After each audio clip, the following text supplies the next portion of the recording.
The macabre history of the Brantleys. They adopted 13 children, but filed no legal documents on a crisp October morning in 2020.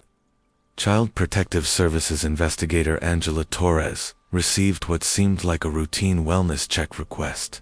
A concerned teacher at Millbrook Elementary School in rural Tennessee had reported that one of her students, a quiet 12-year-old boy named Merck, had mentioned living with lots of other kids, but had never provided clear information about his family structure when asked to complete standard school forms.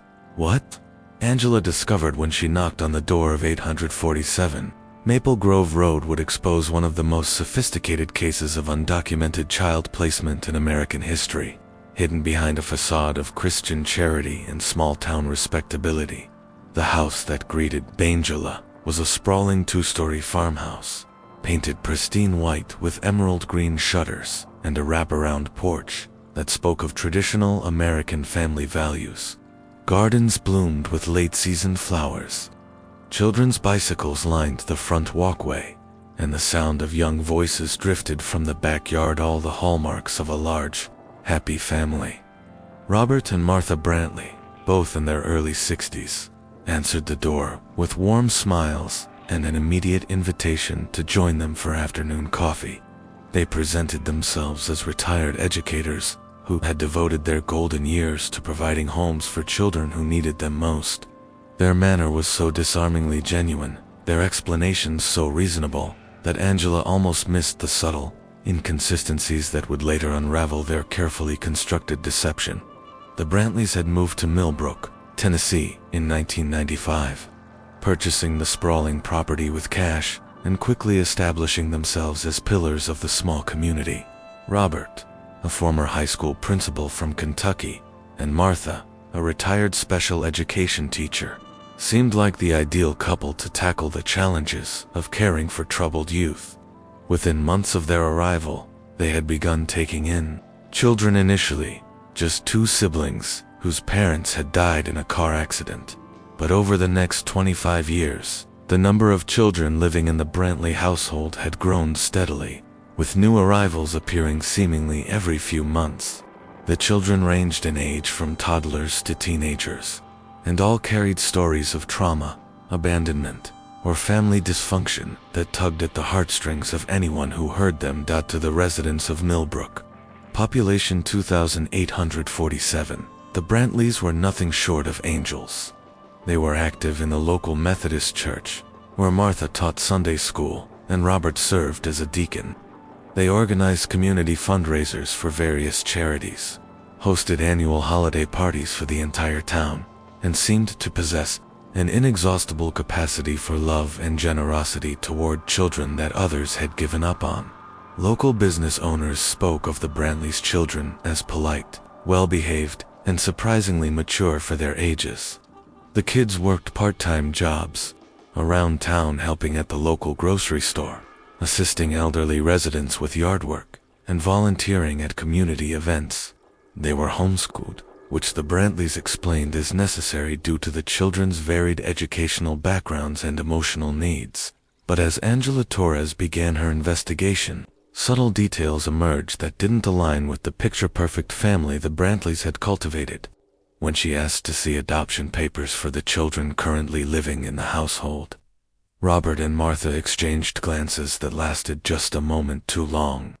Before explaining that their lawyer kept all such documents and that the papers were currently being updated due to changes in state regulations, when Angela requested the names and ages of all children currently residing in the home, Martha consulted a handwritten list that seemed unusually informal for parents who should have known such basic information about their own children.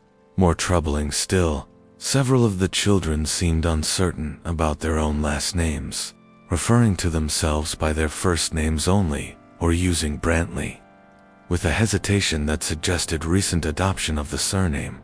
The investigation deepened when Angela attempted to verify the children's enrollment in the Brantleys' homeschool program.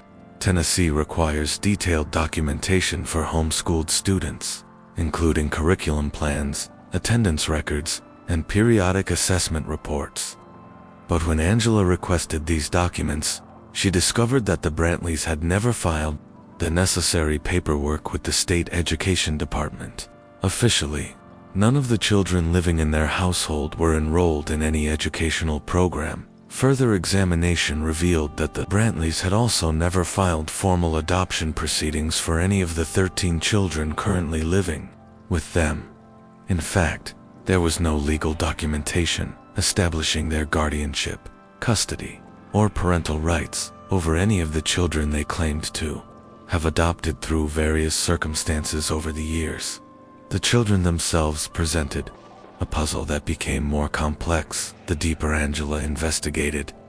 They were undeniably well cared for in terms of physical needs, clean, healthy, and adequately fed. But their responses to basic questions about their backgrounds were strangely uniform, as if they had been coached to provide consistent answers that revealed nothing substantive about their origins or how they had come to live with the Brantleys. When Angela asked Marcus, the boy whose teacher had triggered the investigation, about his biological parents, he recited a story about a car accident that had left him orphaned, but his account contained details that seemed rehearsed rather than remembered. When she asked other children about their backgrounds, she heard variations of similar tragic stories. Parents killed in accidents, families destroyed by drug addiction, children rescued from abusive situations by the benevolent Brantleys. The stories were compelling and emotionally powerful, but they shared a narrative structure that suggested coordination rather than authentic memory. More disturbing still, when Angela asked the children about life before coming to live with the Brantleys, many became visibly anxious and deferred to the older children or to Robert and Martha themselves for answers. Angela's breakthrough came when she began cross-referencing the children's stories with missing persons reports and adoption records from surrounding states. The process was complicated by the fact that many of the children seemed uncertain about basic details like their birth dates, birthplaces, or even their original names. But slowly, a pattern emerged that was far more sinister than simple bureaucratic negligence. Several of the children's descriptions matched missing persons reports from different states spanning the past 15 years, but these weren't cases of kidnapping or abduction. They were situations where children had disappeared from foster care systems, group homes, or transitional facilities during periods of bureaucratic confusion or administrative transitions. The Brantleys, Angela realized, had developed a sophisticated system for identifying vulnerable children who were falling through the cracks of various state child welfare systems.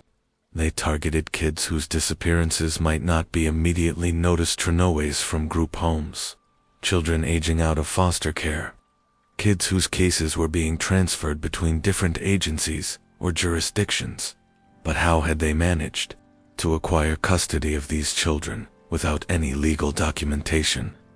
The answer lay in the Brantleys' careful cultivation of relationships with overwhelmed social workers, underfunded group homes, and religious organizations involved in child welfare. They had positioned themselves as a reliable placement option for emergency situations, often taking children on what was supposed to be a temporary basis while permanent solutions were arranged.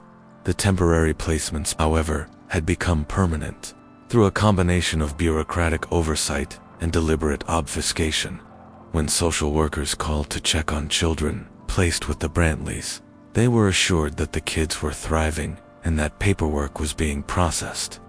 When new social workers took over cases, they were told that the children had been properly placed and that all documentation had been filed. Over the years, the Brantleys had perfected the art of appearing cooperative with authorities while providing just enough bureaucratic confusion to avoid close scrutiny. They had learned to identify which children were least likely to be actively monitored by the system, and they had developed relationships with individuals within various agencies who trusted them enough to overlook procedural irregularities. The children themselves had been conditioned to support this deception through a combination of genuine care and subtle psychological manipulation. The Brantleys provided them with stability, food, shelter, and a sense of family that many had never experienced. In return, the children learned to present a unified front when questioned by outsiders, protecting the family that had rescued them from uncertainty and institutional care. But as Angela's investigation progressed, she began to uncover evidence that the Brantleys' motivations were not as purely altruistic as they appeared. Financial records revealed that they had been receiving substantial donations from churches and charitable organizations, ostensibly to support their care for troubled youth. They had also been claiming tax deductions for charitable work and receiving various forms of government assistance based on their status as caregivers for disabled and disadvantaged children. More troubling still were the work arrangements Angela discovered involving the older children. Several local businesses had been paying the Brantleys directly for work performed by the children, with the understanding that the money would be used to support the household. But there was no evidence that the children themselves received any compensation for their labor, and some appeared to be working far more hours than would be appropriate for their ages. The investigation revealed a system that blurred the lines between charity and exploitation, between rescue and manipulation.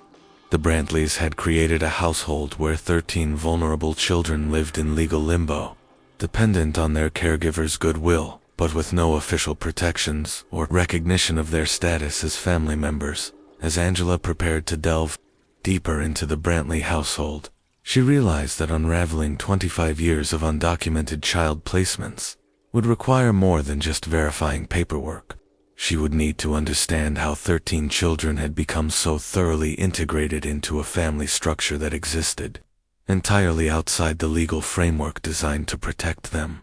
The investigation was about to reveal not just administrative failures, but a sophisticated form of family fraud that had operated in plain sight for decades, protected by small-town trust and the assumption that people who appeared to be doing good could not possibly be doing harm. The deeper Angela Torres investigated the Brantley household, the more complex and disturbing the picture became. What had initially appeared to be a case of bureaucratic oversight was revealing itself as a carefully orchestrated system of child exploitation that operated with stunning effectiveness for over 2 decades. The breakthrough came when Angela managed to locate former social workers who had dealt with the Brantleys during the earlier years of their operation.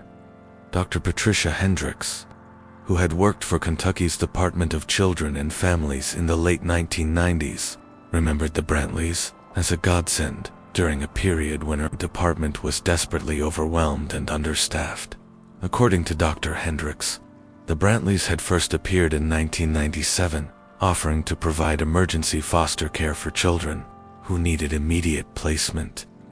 They had impressive credentials: Robert's background in education and Martha's training in special needs. Children made them ideal candidates for handling difficult cases. More importantly, they were willing to take children on short notice and seemed to have unlimited capacity for troubled youth. But Dr. Hendricks also remembered being somewhat puzzled by the Brantleys' insistence on handling all communication through Robert, their reluctance to participate in standard foster parent training programs, and their preference for taking children who were already planning to move to different placements or age out of the system entirely. As Angela contacted other former social workers across multiple states, a pattern emerged. The Brantleys had worked with child welfare systems in Kentucky, Tennessee, North Carolina, and Virginia, always presenting themselves as emergency placement specialists who could handle children that other foster families found too challenging. They had developed relationships with overworked social workers who were grateful to have a reliable placement option for their most difficult cases. The genius of their system lay in targeting children who were already falling through bureaucratic cracks. They specialized in teenagers aging out of foster care, sibling groups that were difficult to place together, children with behavioral problems that made them unwelcome in traditional foster homes, and kids whose cases were being transferred between different agencies or jurisdictions. When these vulnerable children arrived at the Brantley household, they were welcomed into what appeared to be a loving family environment. The existing children in the household served as witnesses to the benefits of staying with the Brantleys, and newcomers quickly learned that cooperation and loyalty were rewarded with stability and acceptance. But Angela's investigation revealed that the Brantleys' control over the children extended far beyond normal parental authority. Financial records showed that the couple had been systematically claiming government benefits for each child in their care: food stamps, Medicaid coverage, disability payments, and various forms of assistance, while never officially documenting their legal relationship to these children. More disturbing was the discovery of how the Brantleys had monetized their unofficial adoption program. Local churches and charitable organizations had donated thousands of dollars over the years to support the Brantleys' work with disadvantaged youth. The couple had organized fundraising events, accepted donations of clothing and household goods, and received financial support from community members who believed they were helping legitimate adoptive parents care for their large family. The work arrangements involving the older children proved to be a particularly sophisticated form of exploitation. Angela discovered that several local businesses had been paying the Brantleys for labor provided by the teenagers in their care. The children worked in restaurants, retail stores, construction companies, and agricultural operations, often for below minimum wage and without the protections normally afforded to young workers. The Brantleys justified these arrangements by claiming that the work provided valuable life skills, training for children who would soon need to support themselves. But the reality was that the Brantleys were collecting payment for the children's labor while providing them with only basic necessities in return. The teenagers had been conditioned to view this arrangement as normal and even beneficial, never realizing that they were entitled to compensation for their work. Angela's investigation also uncovered evidence of more subtle forms of control and manipulation within the Brantley household. The children were discouraged from forming close friendships with people outside the family, told that their biological families had been irreparably damaged by addiction or abuse, and convinced that the Brantleys were their only hope for stability and acceptance. Educational neglect was another form of control disguised as care. While the Brantleys claimed to be homeschooling the children, their curriculum was minimal and focused primarily on practical skills rather than academic development. The children were not encouraged to pursue higher education or develop skills that might lead to independence. Instead, they were trained to be grateful for their place in the Brantley household and to view leaving as both ungrateful and impractical. The psychological impact of this system became clear as Angela interviewed some of the older children who had aged out of the Brantley household. Several young adults, now in their 20s and 30s, described years of confusion about their identity, difficulty forming relationships outside the family structure, and ongoing struggles with the realization that their rescue by the Brantleys had actually been a form of prolonged exploitation. Jennifer Walsh, who had lived with the Brantleys from age 14 to 18, described the profound psychological manipulation she had experienced. She had been told that her biological mother was a drug addict who had abandoned her, that the state had given up on finding her a permanent family, and that the Brantleys were her last chance for stability. Only years later did she learn that her mother had actually been searching for her, and that several relatives had attempted to gain custody, but had been told that Jennifer had been placed in a confidential location for her own protection. The investigation revealed that the Brantleys had developed sophisticated methods for preventing the children from reconnecting with their biological families or previous support systems. They claimed that maintaining contact with past relationships would be psychologically harmful to children who were trying to heal from trauma. They discouraged the children from using social media or internet communication that might allow them to search for family members, claiming that such activities would only lead to disappointment and emotional setbacks. But perhaps most disturbing was the discovery of how the Brantleys had managed to maintain their operation for so long without detection. They had cultivated relationships with local law enforcement, judges, and government officials who viewed them as community assets. When occasional questions arose about the large number of children in their household, the Brantleys could point to their sterling reputation in the community and their obvious dedication to child welfare. They had also perfected the art of presenting their operation in ways that deflected scrutiny. When officials visited, they saw well-behaved children who spoke positively about their home life, a household that appeared stable and nurturing, and caregivers who seemed genuinely committed to their charge's welfare. The children themselves had been conditioned to support this presentation, understanding that their continued stability depended on maintaining the family's reputation. The legal challenges of addressing the Brantley situation proved almost as complex as uncovering it. 13 children, ranging in age from 8 to 17, had spent years believing that they were part of a legitimate family. Many were terrified at the prospect of being removed from the only stable home they had known. Even after learning about the deceptive nature of their placement, the youngest children, who had no memory of life before the Brantleys, required extensive counseling to help them understand their situation. The older teenagers faced the devastating realization that their entire understanding of their identity and family history had been carefully constructed lies. Several had developed such strong attachments to the Brantley household that they initially refused to cooperate with investigators. Viewing the intervention as an attack on their family rather than a rescue operation, Robert and Martha Brantley were eventually charged with multiple counts of fraud, child exploitation, and operating an unlicensed childcare facility. During their trial, the full scope of their operation became public, revealing a system that had generated hundreds of thousands of dollars in illegal income while exploiting the labor and trust of vulnerable children for over 2 decades. The Brantleys' defense centered on their genuine belief that they had been providing a service to children who had nowhere else to go. They argued that their methods, while unorthodox, had given 13 children stability and family connection that they would never have found in the formal foster care system. They portrayed themselves as victims of bureaucratic inflexibility, rather than perpetrators of systematic exploitation. But the evidence of financial exploitation and psychological manipulation was overwhelming.